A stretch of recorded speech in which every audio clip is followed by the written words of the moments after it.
Perché deve essere votato il PEF, il piano economico finanziario del servizio rifiuti? Intanto perché è semplicemente un atto dovuto. I costi calcolati in questo PEF vengono calcolati da una società esterna e sono oggettivi. È un adeguamento Istat e viene calcolato pure l'aumento del conferimento in discarica. È un atto dovuto, è un atto sul quale nessun comune può intervenire ed è soprattutto anche un atto di denuncia che tutti i comuni della Sicilia stiamo facendo nei confronti del governo regionale, perché continuando di questo passo non saremo più in grado di sostenere il costo. Oggi il sistema dei rifiuti in Sicilia è in mano alle discariche private, il governo regionale non è intervenuto a sanare questa cosa e i costi nel giro di 2 anni sono lievitati, in alcune province addirittura del doppio. Il Consiglio Comunale lo ha già bocciato, il Sindaco ha chiesto al Presidente di riproporlo in un Consiglio Comunale urgente, ma se viene di nuovo bocciato? Noi siamo costretti per legge, fino alla data di scadenza che è domani 20 luglio, a riproporlo, proprio perché è un atto dovuto. Mi fai una domanda alla quale le risposte sono relative, perché non è mai successo che un PEF venga bocciato, proprio perché è un atto dovuto. Oggi purtroppo, ahimè, i consiglieri comunali stanno costruendo un castello di carte, sanno benissimo che il PEF deve essere votato, sanno benissimo che sul PEF l'amministrazione non ha nessuna responsabilità, sanno benissimo che il loro atto eventualmente non porta nessun vantaggio, anzi porta degli svantaggi.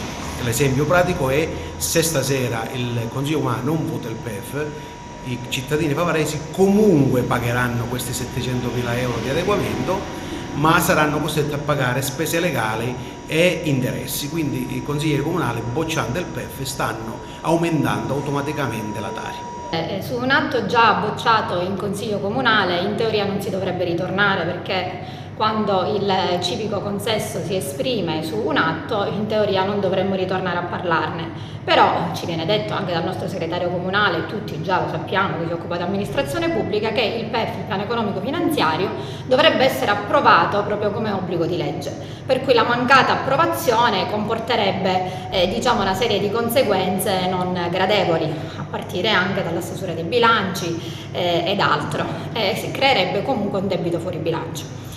Però ovviamente sono dei costi che graveranno sempre e comunque sui cittadini.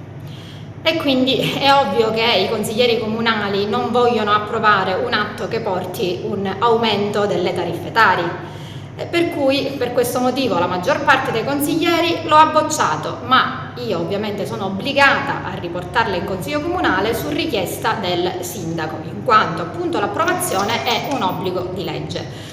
Per cui adesso vedremo cosa succederà. A mio parere, se è una presa d'atto, non si dovrebbe votare, perché il consigliere comunale ne dovrebbe semplicemente prendere atto, perché sono degli aumenti imposti, aumenti Istat, aumenti dovuti anche magari ad una cattiva gestione del servizio dei rifiuti, perché si poteva migliorare ad esempio il differenziato, si potevano mettere le fototrappole, tutta una serie di questioni ovviamente sollevate anche dai consiglieri comunali.